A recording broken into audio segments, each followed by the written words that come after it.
Alright, here we've got a collision slash energy problem. It's a little bit of both. Alright, we've got a bullet, weighs 1.1 kilograms, it's traveling at 250 meters per second. It's going to hit a block of wood and stick in the block of wood. Alright, and then the block of wood weighs 0.7 kilograms, and it is sitting on a table with a coefficient of friction of 0.2, and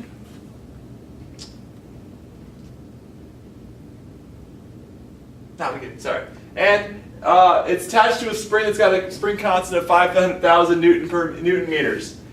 Okay. We want to know how far the block slides. So at its maximum point, how far does it slide? So we got two problems here: bullet hitting block, and then block sliding slash pushing the spring. So let's examine the first part. Bullet hits the block. Now it hits and sticks, which tells us it's what kind of collision? Inelastic. If it's inelastic, what's conserved? Momentum. So starting out, we got momentum initial.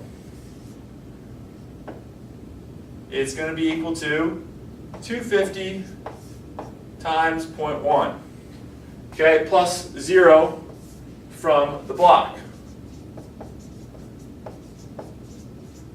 Okay? And now after they hit each other, they're going to be combined together into one object. So that's going to be equal to V final, which is equal to V final times 0.8. Okay? 0.8 being the total mass between the two objects, because now they're one object. And when we come out of that, we get V final is equal to 31.25 meters per second.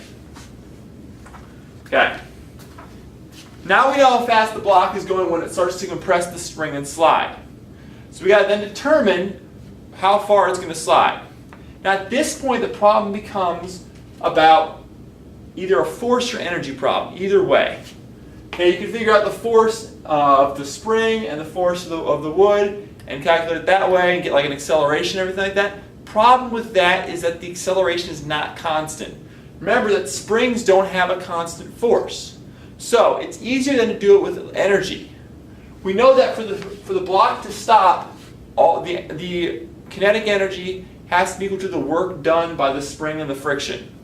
Okay, so we start with our kinetic energy, which is 1/2 mv squared, and that's equal to the work done by friction plus the work of the spring.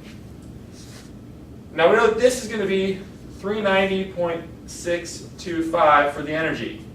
We know the work of friction is going to be the force of friction times the distance it slides.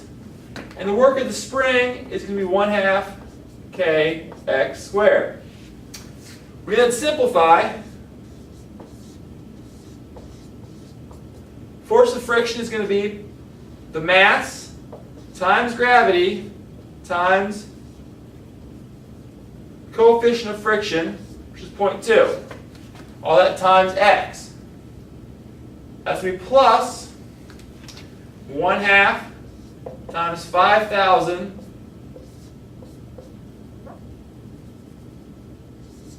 times x squared. Now let's go to the quadratic equation. We put a quadratic formula to it. We get that x is 0.395.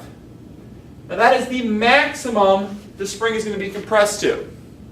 That is not at all going to be where the block stops. It's going to start oscillating back and forth until the friction brings it to a stop.